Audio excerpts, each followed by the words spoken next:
Energéticos, sejam bem-vindos a mais um debate do canal do Vetor Elétrico.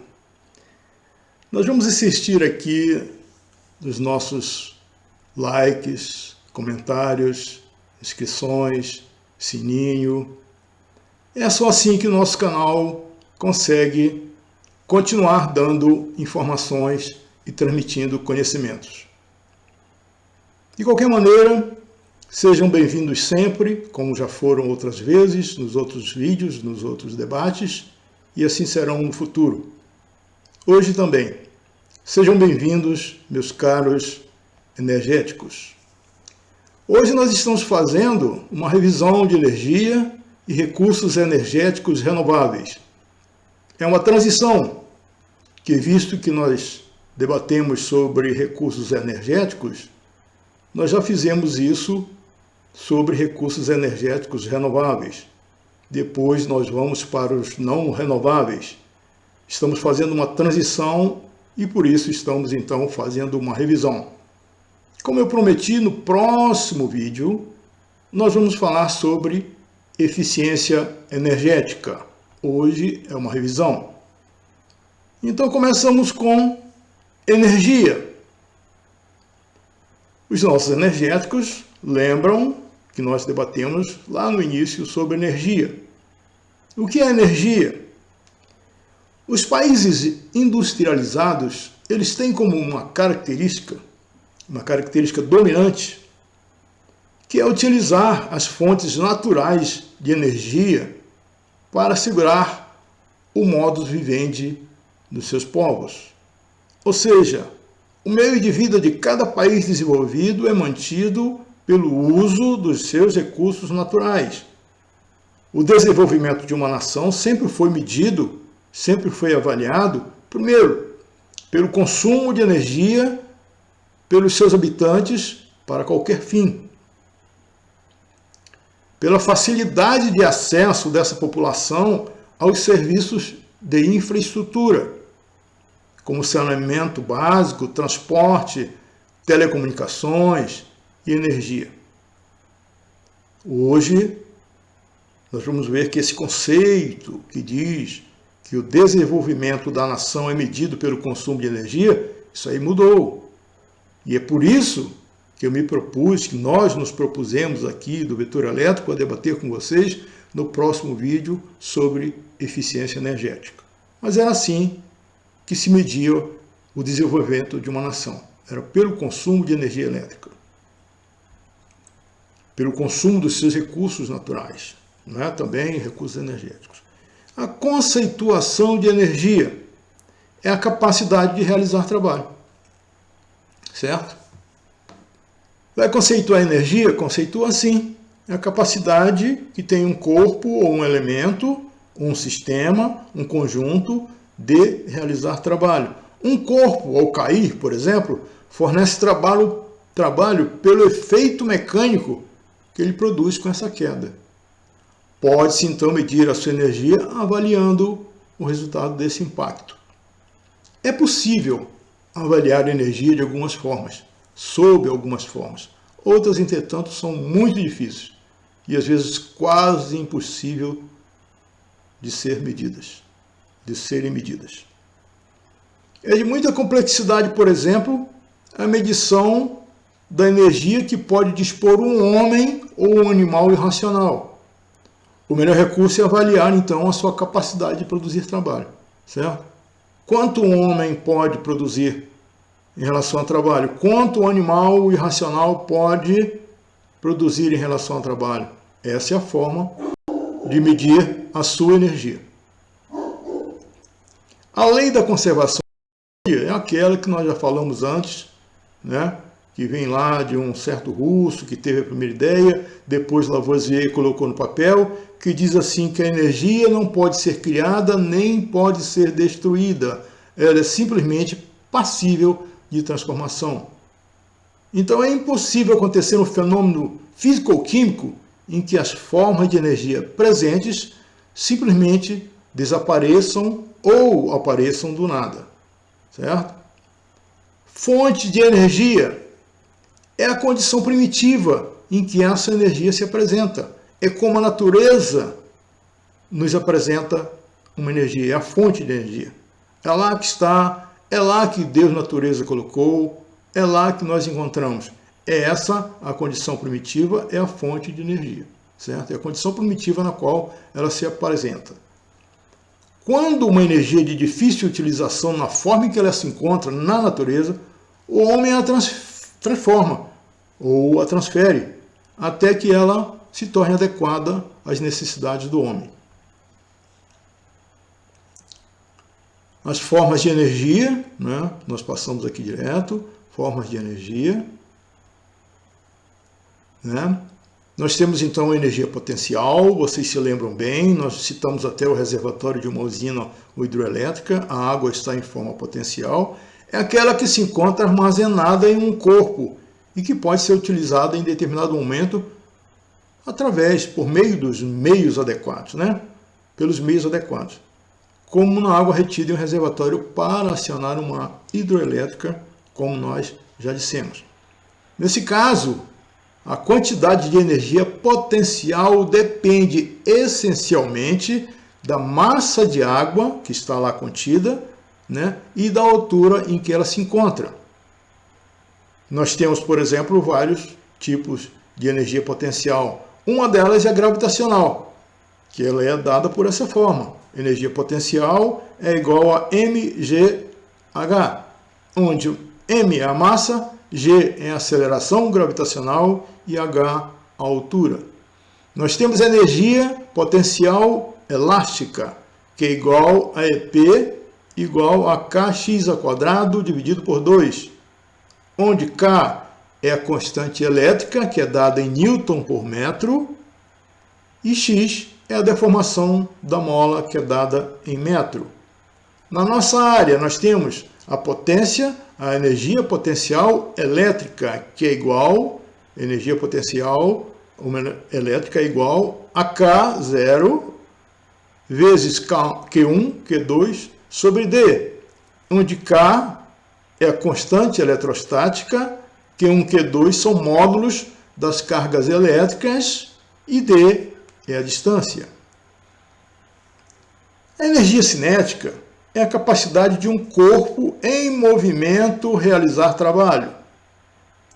A energia mecânica de um sistema é igual à soma das duas, certo? A energia mecânica de um sistema é igual à soma da energia cinética e da energia potencial. Vamos à energia cinética, que é aquela que pode realizar trabalho quando o corpo se encontra em movimento. A água que escoa no conduto forçado de uma hidroelétrica possui energia cinética. E ao chocar-se com as pás da turbina, produz trabalho mecânico. O que é que nós dissemos? Trabalho mecânico é a soma das energias potencial e cinética. Nesse caso, né, é transformação de uma forma de energia em outra. Você transformou energia potencial em energia cinética e produziu trabalho mecânico, é energia mecânica.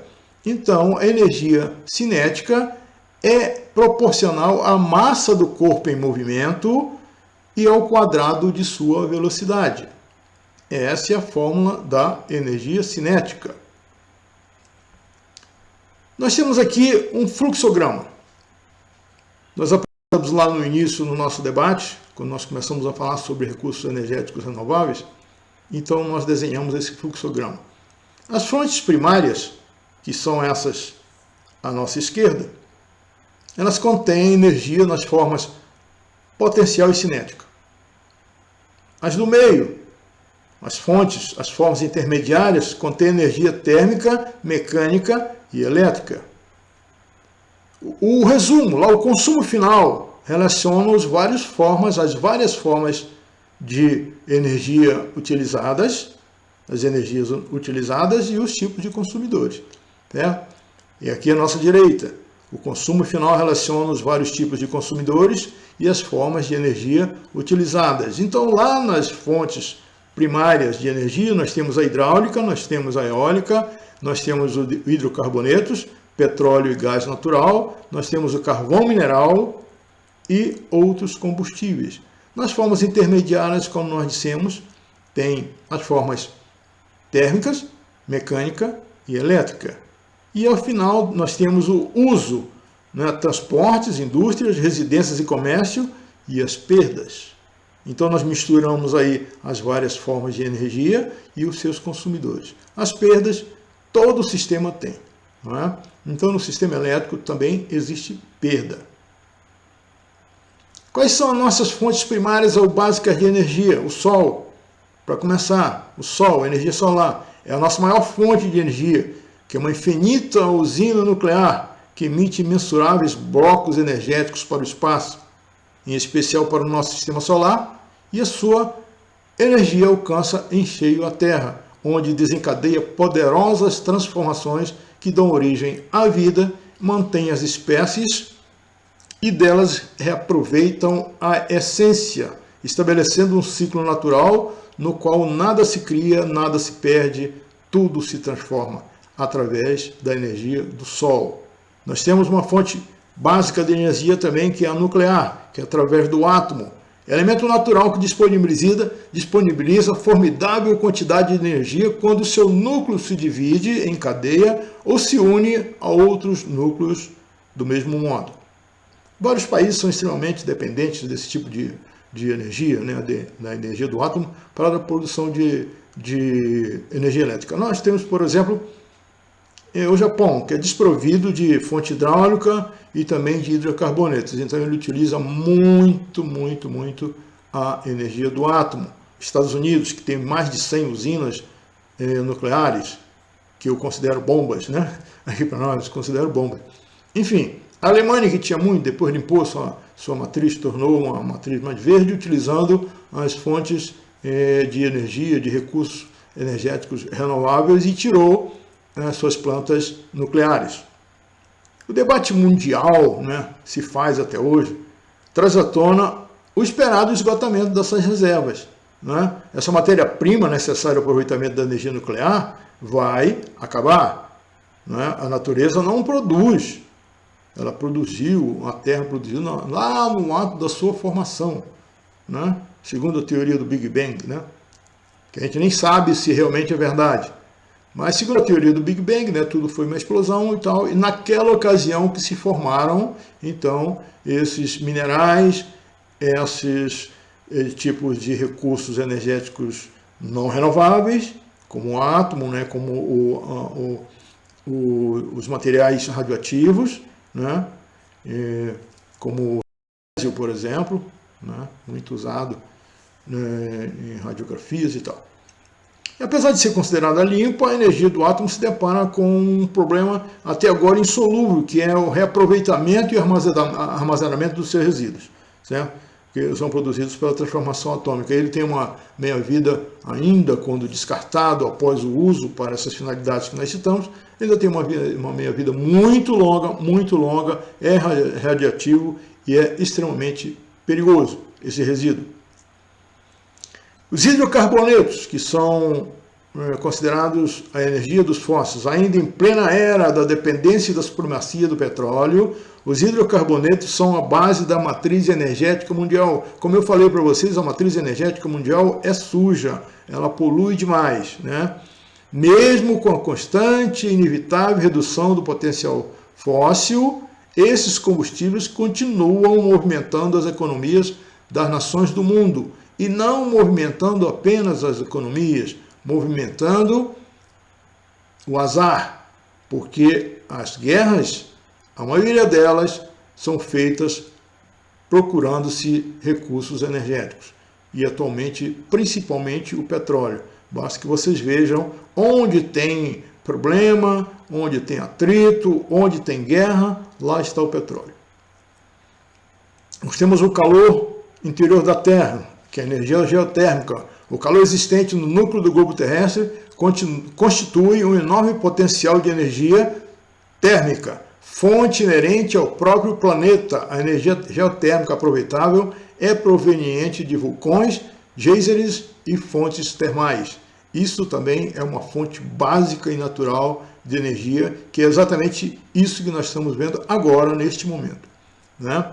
A atração entre o Sol, a Lua e a Terra Isso aí é energia maremotriz, eólica, etc.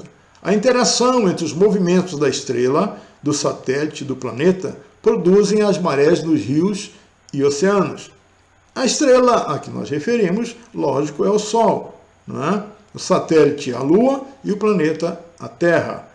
É um fenômeno ainda pouco explorado e representa uma fonte de energia inesgotável e limpa. Entre os fenômenos causados pela influência desses três elementos, pode-se considerar as ondas, os ventos e o gradiente térmico como fontes energéticas. Recursos energéticos renováveis. Nós vimos então a revisão de energia e agora nós vamos entrar na revisão dos recursos energéticos renováveis. A tecnologia permite o desenvolvimento de métodos de utilização dos recursos energéticos disponíveis para obtenção de formas de energia aproveitáveis pelo ser humano. Alguns recursos ainda não são plenamente aproveitáveis ou aproveitados ou transformados devido a vários fatores, entre eles a dificuldade ou impossibilidade de acesso à fonte, até técnicas de transformação e aproveitamento, atualmente ainda incipientes, ainda principiantes, né? O possível esgotamento de algumas fontes primárias obriga os países que têm condições a buscarem o aperfeiçoamento das técnicas existentes e dedicarem esforços na descoberta de outros processos de industrialização dos recursos energéticos. A energia dos combustíveis. Entre os combustíveis, o mais conhecido é a lenha. Pode parecer impressionante no século XXI, mas é a lenha. Em alguns países, esses recursos energéticos já desapareceu, não é? No Brasil, as reservas florestais vêm sofrendo devastações, agressões, muitas agressões, entre elas queimadas e derrubadas para plantação de soja e para plantar capim para gado comer, mesmo submetidas a severa proteção, se bem que hoje essa severa proteção, que ainda está aqui, já não existe mais, não é? Existem ministros aí querendo passar boiada, ou seja, deixa derrubar para fazer mineração, para queimar para plantar soja e plantar capim para boi comer. As fontes renováveis, que querem dizer aquelas fontes que a natureza repõe, né? No determinado espaço de tempo que para nós é possível reaproveitar. Nós consideramos um tempo curto, né? São reabastecidas pela natureza essas fontes renováveis, de modo que seus recursos estão sempre disponíveis. O tempo para a renovação desses recursos é considerado pequeno para nós. Isso garante abastecimento constante e aproveitamento seguro e confiável. As restrições ficam por conta de certas fontes que, apesar de renováveis, são constituídas de recursos cujos aproveitamentos e transformações emitem significativos volumes de gás carbônico, o CO2. Então, esses recursos cujos aproveitamentos e transformações emitem significativos volumes de CO2 são, de certa forma, prejudiciais ao planeta, à nossa atmosfera, ao efeito estufa, não é? Esse CO2, inclusive, é o principal responsável pelo efeito estufa, que é a dor de cabeça da humanidade por causa do aquecimento global. O aquecimento global muda a nossa vida aqui, muda o planeta, muda a nossa vida. Nesse sentido, pode-se observar que nem toda fonte renovável